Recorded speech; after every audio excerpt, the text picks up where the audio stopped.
Hello everyone. This is Harrier here to teach you about the Constitution of India.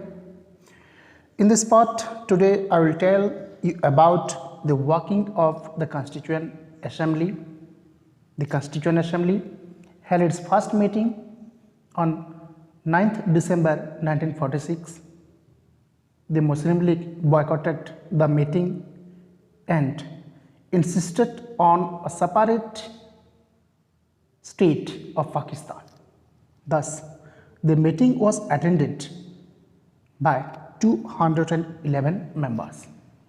Dr. Sachidananda Sinha was elected as the temporary president of the assembly following the French practice. Later, Dr. Rajendra Prasad was elected as the president of the assembly. Similarly, both H.C. Mukherjee and B.T. Krishnamachari were elected as the vice presidents of the assembly. In other words, if we say the assembly had two vice presidents.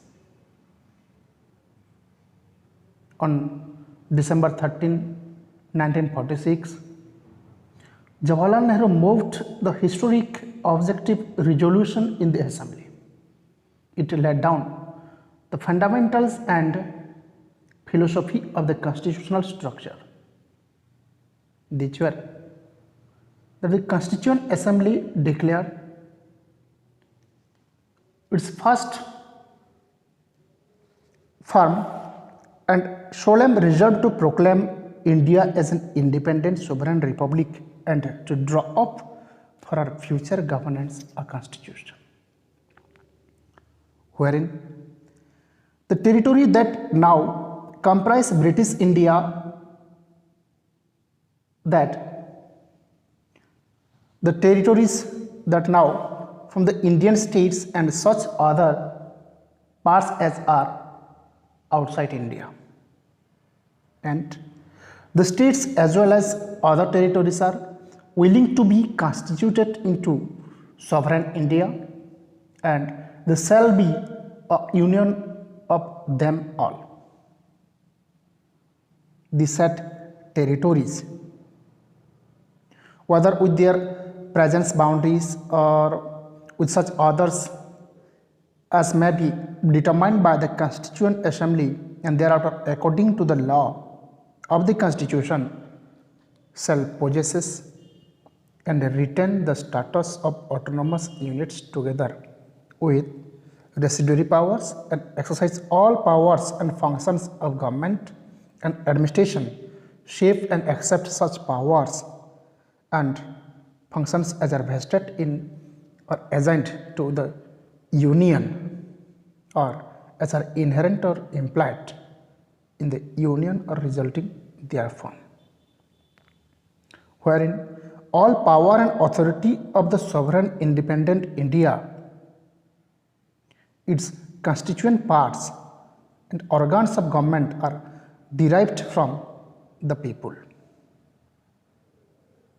wherein this shall be guaranteed secured to all people of India justice, social, economic and political equality of status of opportunity and equality before the law, freedom of thought, expression, belief, faith, worship, vocation, association and action subject to law and public morality. When adequate safeguards shall be provided for minorities, backward and tribal areas and depressed and other backward classes, whereby the Constituent Assembly shall be maintained the integrity of the territory of the Republic and its sovereign rights on land, sea and air according to justice and the law of civilized nation. This ancient land attains its rightful and honored place in the world and makes its full and willing contribution to the promotion of world peace and welfare of mankind. So this was about the objective resolution which are passed by Jawaharlal Nehru. This resolution was unanimously adopted by the Assembly on 22nd January 1947. It influenced the eventual shaping of the Constitution through all its consequent stages. Its modified version formed the preamble of the present Constitution.